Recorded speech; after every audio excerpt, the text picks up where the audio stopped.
The Elder Scrolls Blades has now been available in early access for a host of devices for about 6 months. In that time, the game has changed substantially. Today, Bethesda announced another set of tweaks, additions, bug fixes, and other larger changes to the game. In this video, we will be discussing the direction that the game is going in, and we will cover the recent Town Hall post as well as the patch notes for the update. So on the Town Hall post giving an update on the general direction of the game, Bethesda had this to say. July has been a very busy month in the Blades universe. We introduced limited time events, such as Golden Chest Week, where daily jobs always rewarded a golden chest, and Theodore Gorlash's Abyss Double Trouble, where fans received doubled XP and gold for each Abyss floor that they completed. We're looking forward to adding new and exciting events to the game often. We've also been working away at a new update coming to your phones tomorrow. Speaking of updates, last month we shared behind-the-scenes commentary from various members of the Blades team regarding the expansive E3 update and the future of Blades.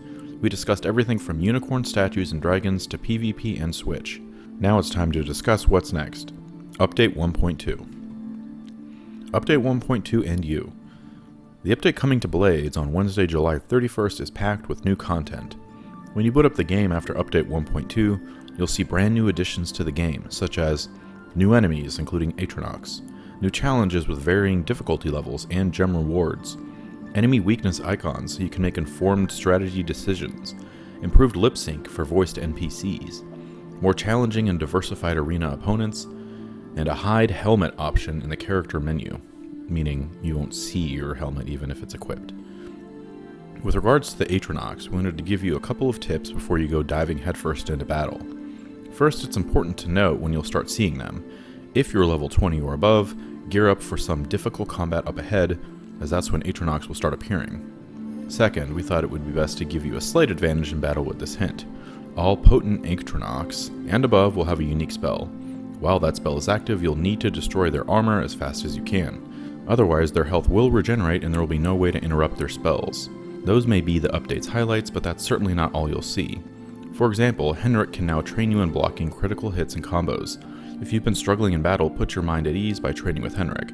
You'll take no damage and your combat skills are guaranteed to improve. Or perhaps your fighting skills are excellent, but you wish your Mehrunes Razor was more effective against different types of enemies.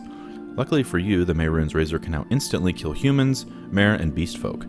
Or maybe you're an extraordinary fighter but are looking for more of a challenge. We have another update that's right up your alley. You can now run into new higher leveled wights, skeletons, spriggans, trolls, wisp mothers, and wisps. The complete patch notes coming to you on July 31st will detail over 40 additions and bug fixes. But for now, let's look to the less immediate future and move on to the PvP hints we promised. A PvP preview. While we can't divulge too much information about PvP just yet, Jonathan Corneyer, the lead game designer for Blades, has conjured an image of what a PvP match might look like. Surrounded by cheering crowds, two players come face to face in one of our many grand arenas, he says, setting the scene for a riveting battle between players. Between rounds played in a best-of format, he continues, players have the opportunity to change equipment and skills to surprise or better counter their opponent. What does the end of a match look like? To the victor go the spoils, he declares. It's important to note that victories aren't only a point of personal pride. The spoils Jonathan references include rising up the leaderboards and making a name for themselves and their guilds. Although that's just about all we can reveal at the moment, Jonathan reiterates that matches are cross-platform between mobile and the upcoming Switch version, which is interesting. We're always looking to balance and adjust the game, so keep that feedback coming via our social channels like Twitter or the customer service portal here. So that's basically all they have to say about the game in this Town Hall update. But now let's take a look at the actual patch notes, because there's a lot more information here that's a lot more pointed. This was just released earlier this afternoon. It says, a new update is now available for the Elder Scrolls Blades, featuring several new additions to enhance your gameplay experience and some fixes. Check out the full list to see the latest features and adjustments. So I'm going to go through these right now. The patch highlights are new enemies. Come face to face with some formidable new foes. Atronox make their debut in Blades with this update. New challenges. Challenges have been added, including uncommon, rare, epic, and legendary ones. New option, hide helmet. You've been wanting to share your stunning good looks, now you can. The option to hide helmet has been added in the character menu. New enemy weakness icons. Update 1.2 adds weakness icons for enemies so you can best prepare your combat strategy. NPC voiceover improvements, lip sync. All new lip sync has been added to our vocal NPCs to bring them to life even more. Adjustments to arena battle job opponents. You may notice a more challenging opponent in the arena battle jobs. We've made them tougher and diversified how they fight. So let's go ahead and go through these new features and improvements as they detail them. In animation, dragons have updated some combat animations. Obviously, we already covered the lip sync, which has been added to NPC voiceovers. There's been some changes to armor, weapon, and items. For armor, they updated the hide shield's tempering costs, which were inconsistent with other hide items, and that's a pretty early game item. Decoration, they upgraded the rarity of the Golden Stallion decoration to Legendary. Jewelry, added the Mystery prefix to jewelry for sale to indicate that the item's grade is unknown until purchased. And this is not something I'm a fan of. This is more sort of rolling the dice, gambling type mobile stuff that I'm not a fan. Mehrunes Razor, humans, mare, and beastfolk can now be killed instantly by the Mehrunes Razor artifact. Weapons, damage and damage per second icons are not indicated. Weapons adjusted the size of the iron and silver light hammers. Again, that's pretty early game stuff there. They made some changes to the audio, just some fixes. Creatures and enemies. Atronox, as we discussed before, there's going to be Flame, Frost, and Storm Atronox. The dev note is that the players over level 20 will start seeing them in jobs, and Potent Atronox, and above all, have a Storm armor spell. While active, an Atronox health regenerates, and its spells cannot be interrupted. Destroy the armor as quickly as possible. Arena Battle Job. Opponents in arena battle jobs have been toughened up and provided with more diversity in fighting styles. And then they go over the new creatures again, which have been added. In combat, they say that in the Abyss, gold and XP are no longer awarded for completing an Abyss floor without killing an enemy there, so that was an exploit. You could sneak through some of these levels depending on what the layout was, and not actually have to take any damage. And then equipment, players can now change equipment anytime during combat except while using an ability, which, that's interesting. Design and gameplay. In the Abyss, they adjusted a path that would allow players to avoid Abyss dragons in Stone Keep rooms, so that's another exploit. Characters, one of them never calls, or he no longer calls Argonian players Dryskin, because, yeah, that doesn't make any sense if you're an Argonian. NPCs, they reduced the size of female NPCs' hands. I wonder if they had complaints about that. That's strange. I didn't notice that. And rewards. Level up rewards are now available at every level, and pre-existing awards and offers have been updated. So, I wonder what that is. That could be good or bad. Quests, events, and challenges. Challenges. Added new challenges, including the uncommon, rare, epic, and legendary challenges. These challenges have gem rewards. So that's interesting. It's another way to get more gems. It's not another way to get legendary items, though. Lumber Run updated the tutorial on enemy weaknesses. Meet the Old Blade Master. Henrik now offers blocking, critical hit, and combo tutorials. Again, that's pretty early stuff in the game, I would imagine. Spells, abilities, and enchantments. In enchantments, they stop damage conversion enchantments from appearing on items enchanted at the Enchanter's Tower. Existing items are unaffected, the dev notes say. And the other note is that they updated Absorb Health, Magicka, and Stamina enchantments to standardize how they apply to non-weapon damage sources like spells, which, that makes sense. So now there's some UI changes that we can go through real quick. They added settings to fully configure controls in landscape and portrait modes independently. I'm sure that's the kind of thing that some people will really appreciate, and others probably will never even notice. They also adjusted swipe motions to prioritize looking around instead of selecting interactive icons in town. The back button now opens the side menu whenever possible, and that's only on Android, because I don't think the iPhone has a back button. While in combat, enemies will now display their weaknesses underneath their health bar.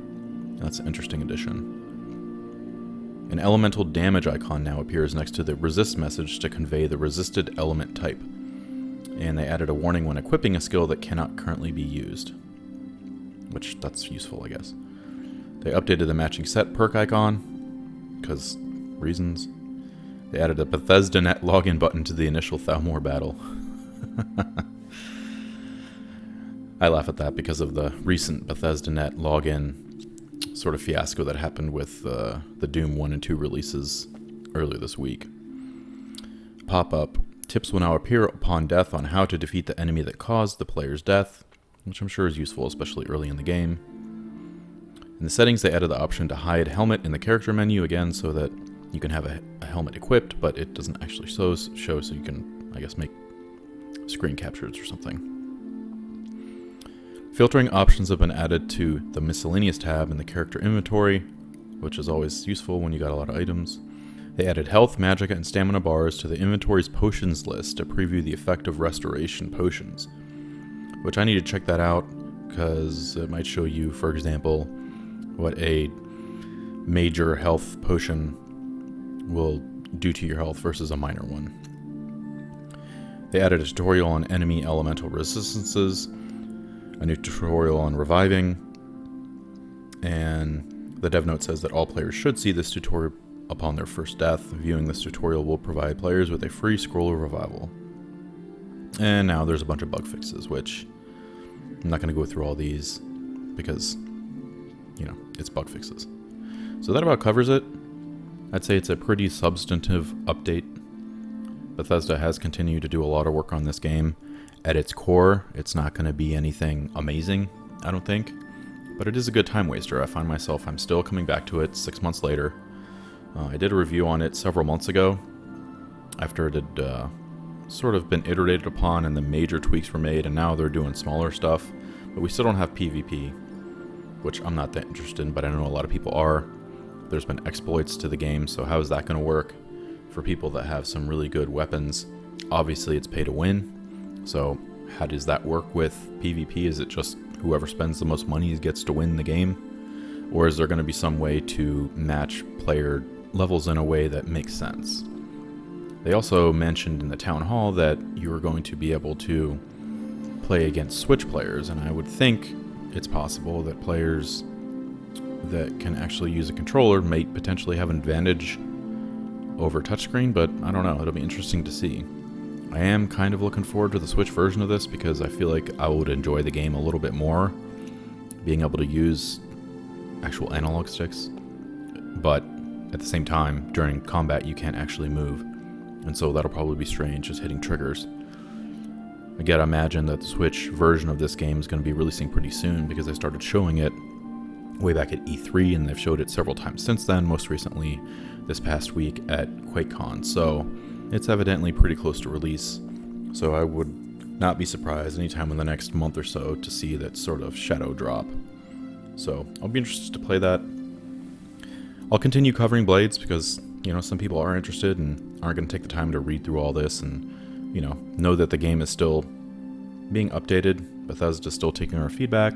They're trying to make it better. Obviously, the whole point of this game is for them to make money. It is mobile, but there are some interesting things here. There always has been. It's a good time waster if you've got it on your phone. If your phone can handle it and play it, you know, it's better than just sitting there doing nothing.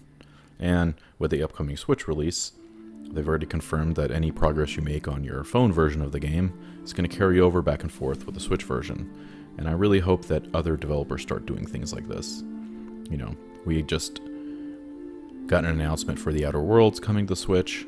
It would be really interesting if we could get some kind of cross-save functionality between, say, the PC version of the Outer Worlds and the Switch version. But that's about all that I have to cover today. Interesting update. Bethesda continues to work on Blades.